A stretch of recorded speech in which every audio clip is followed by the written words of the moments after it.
अस्सलाम everyone. So in this video we are going to do infant mortality rate. ठीक है, देखो infant mortality rate की अगर हम बात करें ना, फार्मूले से हम लोग जाएंगे और जो बुक फॉलो कर रहे हैं दैट्स एक्सेल। ठीक है, अच्छा देखें, सबसे पहले हमारे पास what is in infant mortality rate. ठीक है, इसकी फार्मूले की बात कर लेते हैं। Total number of death of a children less than 1 year of age at a place during 1 year. ठीक है, बेसिकली होता क्या है कि वो बच्चे जो 1 साल से कम थे जो मर गए हैं, divide by total number of live birth उसी साल में जो हुई थी। ठीक है, सही है। दोबारा बता देता हूँ, वो बच्चे जो 1 साल से कम थे और किसी गिवन पीरियड ऑफ टाइम में या प्लेस में मर गए हैं, ठीक है, divide by total number of live birth in that population in given period of time multiply by 1000 से भी कर सकते हो, 100 से भी कर सकते हो। ठीक है, मल्टीप्लाई। अब अगर हम पाकिस्तान की इन्फेंट मोर्टेलिटी रेट की बात करें, सो दैट्स 57/1000। ठीक है, फिर इसके बाद कॉजेज़ की बात करें ना, तो हमारे पास देखो कंडीशन इन मदर्स भी हो सकती हैं। ठीक है, इसके अलावा हमारे पास सरकमस्टांसेस इन नेटेलिटी पीरियड हो सकता है। ठीक है, और थर्ड जो हमारे पास है कॉज ऑफ बेबी। देखो अगर हम लोग मदर की कंडीशन की बात करें ना, देखो मदर अगर देखो प्रेगनेंसी के टाइम मदर अगर अंडर न्यूट्रिशन में हो, ठीक है, मतलब कि माल न्यूट्रिशन में हो। ठीक है, इसके अलावा मदर जो है उसको कोई ऐसा कोई इन्फेक्शन है, ठीक है, जैसे हम कहते हैं कि मदर जो है वो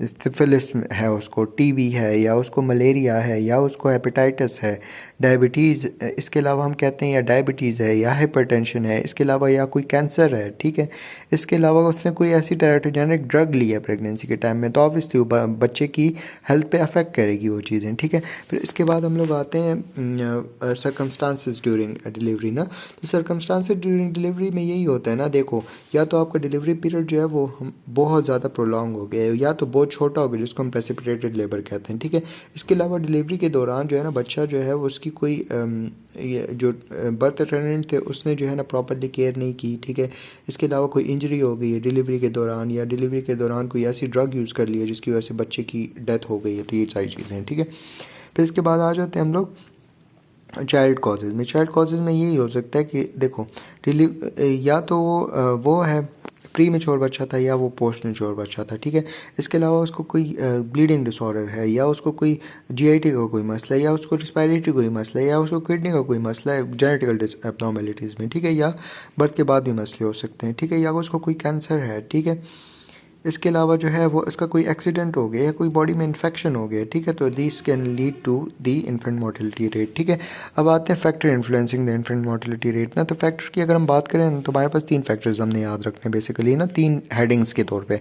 बायोलॉजिकल फैक्टर्स हैं, इकोनॉमिकल फैक्टर्स हैं, social and the cultural factors हैं। ठीक है, देखो बायोलॉजिकल फैक्टर्स यही होते हैं ना, देखो जब बच्चा पैदा हुआ है ना, तो या देखो सबसे पहले उसकी वेट की बात कर लें, वेट उसका 2.5 kg से कम है फॉर एग्जांपल। ठीक है, या उसकी एज की बात कर ले, 37 वीक से कम है या 42 वीक से ज़्यादा है। ठीक है, मदर की एज की बात कर ले, मदर 18 ईयर्स से कम है, 45 ईयर्स से ज़्यादा है, तो ऑब्वियसली वो बच्चे की जो है वो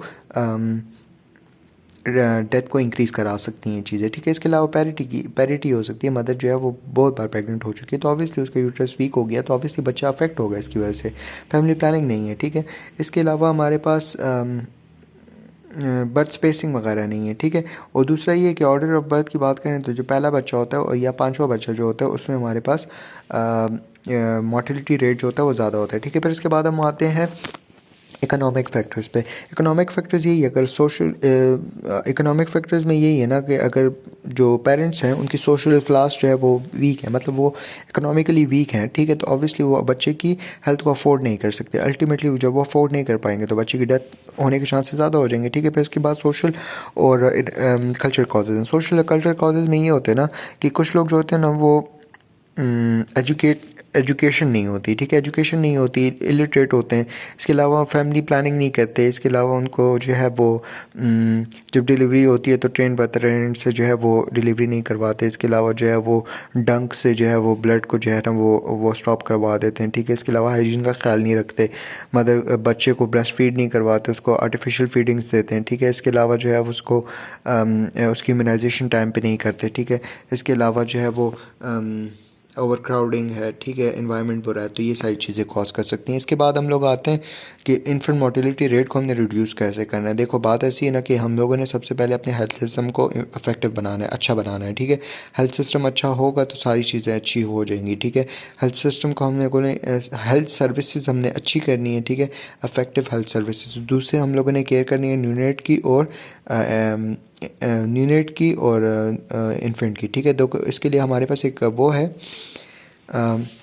निमोनिक है जो यूनिसेफ ने दिया है ना, ठीक है। हमारे पास है गोबी एफ, ठीक है, गोबी एफ जी से हमारे पास ग्रोथ मॉनिटरिंग आ जाएगी, ओ से और एस आ जाएगा, बी से ब्रेस्ट फीडिंग आ जाएगी, आई से जो है वो इम्यूनाइजेशंस आ जाएंगी, एफ़ से हमारे पास फैमिली प्लानिंग आ जाएगी, फिर एफ़ से जो है वो हमारे पास वो आ जाएंगी फीमेल एजुकेशन, ठीक है। फिर तीसरे एफ़ से हमारे पास आ जाएगी फूड सप्लीमेंटेशंस, ठीक है। बस ये सारी चीज़ें हो जाएंगी तो